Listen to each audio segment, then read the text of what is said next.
What up, what up? It's your boy Roy, one half of Combat Sport Guys, coming back to you with a quick picks video for UFC Las Vegas 102.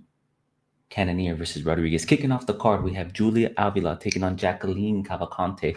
Avila has been away from the octagon for some time. She had a newborn baby. She had that knee surgery. I think she's going to be a little outpaced here, a little outworked by the good footwork by Cavalcante, who throws with volume, not a lot of power, but give me Cavalcante all day. Next up, we have a grappler in Walter Walker taking on Dontel Mays, who has good striking but lacks the takedown defense, isn't as effective on the ground. I think Walter Walker, if he has a solid game plan and not exchanging on the feet, he could win this fight. Give me Walter Walker to win this fight. Next up, we have the veteran and Vince Morales taking on the debutant in Elijah Smith. I think this fight can go either way, but you have speed versus pace, you have youth versus age, I experience versus inexperience. I think I'm gonna go with the youth on this one. But I wouldn't be mad if you go on the side of Vince Morales. But watching him in his fight against Taylor Lapilus, he did look a little slow. He was kind of finding his range, finding his rhythm. But I think Elijah Smith, if he comes in, he paces himself, he applies the pressure, he utilizes that speed, he could get it done. Then we have Gabriel Bonfim, one half of the Bonfim brothers on this card, taking on Chaos Williams. Chaos Williams is a dangerous striker. He's a brawler. He likes to come out fast, throwing wild punches with speed and precision. He excels in the pocket. He has the range, but he doesn't necessarily use it all the time. Whereas you have somebody in Gabriel Bonfim who's finished 12 out of his 15 wins via submission. He's gets him out of there early on in his fights. He's dangerous with that Muay Thai background, the Brazilian Jiu-Jitsu background. He is dangerous in the clinch. I think he has the tools necessary to win this fight. It is going to be dangerous for him. He can't start off aggressively. He can't get caught, but give me Bonfim to win. Next up, we have the undefeated Rafael Estevam taking on Jesus Aguilar. Jesus Aguilar holds the record for the second fastest flyweight knockout in UFC history. He doesn't necessarily throw a lot of strikes, but he has power. He's also has poor takedown defense, but he's dangerous on the ground. Always looking for the submission victory, always working. But he's going up against an individual who is also good on the ground, who has the striking ability to look for those takedowns. I think Estevam is going to come in. He's going to be a little too much. He's going to secure takedowns. He's going to control him. He could get the finish here. Give me Estevam to win this fight.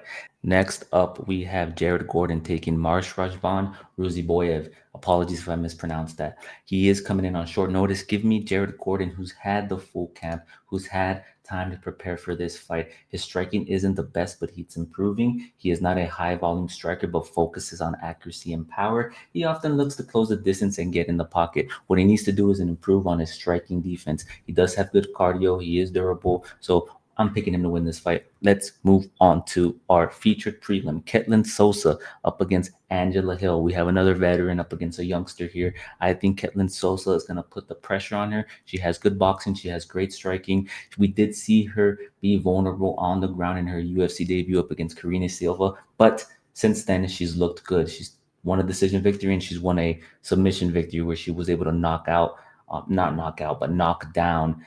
Hasmin Yaregui at UFC Fight Latina and then secure the submission. I think she's going to be the one pushing the pace moving forward, looking to land those strikes up against an Angela Hill. What you can't do now is get caught up against the fence and get controlled up on the fence by Angela Hill. But I think Ketlin Souza is going to be victorious. Let's move on here to Jose Delgado versus Connor Matthews. Now, I'm watching film. Connor Matthews, he got hit a lot, and he's going up against somebody who has multiple KO victories on his record. He's an aggressive forward pressure striker who I think is going to get it done here. This fight's going to be violence. I do predict that Jose Delgado is going to finish it in the distance. We'll move on. Next up, we have Rodolfo Vieira taking on Andre Petrovsky. Now, you look at the side of Rodolfo Rivera, he does have exceptional Brazilian Jiu-Jitsu, but is his grappling enough to take this fight to the ground where he can excel up against a Andre Petrovsky who has good takedown defense? I do believe he's the better striker of the two. If his game plan revolves around him keeping this fight standing, avoiding being taken down, I'm going to go with Petrovsky to win this fight. Next up, we have the second half of the Bonfim brothers. We have Ismail Bonfim taking on Nassim Sadikov. Now, this fight, in my opinion, is going to be a pick 'em. You have two fighters here, two strikers who throw with real intent. They throw with volume, they throw with precision. They kind of both have a 50% accurate rate when it comes to landing significant strikes. The key thing here is going to be who lands the more significant strikes and who has the better striking defense. This, in my opinion, as I mentioned, is a pick 'em, but I'm going to go with the Bonfim brothers to have a victorious night, a successful night at UFC 102 Las Vegas. But if you're on the side of Sadikov, I'm not mad at it. I am not mad at it at all. Next up, we have Edmund Shabazian taking on Dylan Budka. I believe that Shabazian has had a rough stint in the UFC. He's faced some tough opposition. I do believe he has the toolkits and he has the skills necessary to be a decent fighter. He just hasn't put it all together. He has the striking, he has the power, he has the technique. Can he get it done? I think he gets it done here. I'm going to go with Edmund Shabazian to pull out victorious. If he's unsuccessful, he needs to start looking at the door because his walking papers are near. But Shabazian should get it done here. That brings us to our co-main event. Calvin Kattar taking on Yusuf Salah. Yusuf Salah, since being cut from the UFC, has came back. He looks exceptional. He looks great. He's had 3 finishes in his 3 UFC fights. Calvin Kattar is on a bit of a downward trend, right? He lost to Aljamain Sterling, where he was taken down multiple times. He's a precision striker. He's powerful. He's a good boxer. I think if Salah is to be successful in this fight, he needs to not let Kattar set up his jab to find that punch. He needs to, be patient, get his reads in and then get busy, get this fight to the ground, mix it up, level change. I'm going to go with Yusuf Salah to win this fight. Next up, we have Jared Cannonier taking on Gregory Robocop Rodrigues.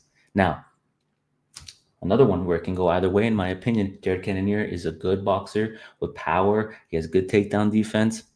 He has struggled against elite grapplers in the past, and then you have Gregory Rodrigues, who has multiple tools in his tool set, but he primarily engages and sticks to the striking, where he does have power, but he also is an 8-time world jiu-jitsu champion with a wrestling background. So I think he's going to mix it up in this fight. I think he has the youth on his side. He has all the tools necessary to pull it out here. So I am going to go with Gregory Rodrigues to win this fight. There you have it. That is my UFC Las Vegas 102 quick picks.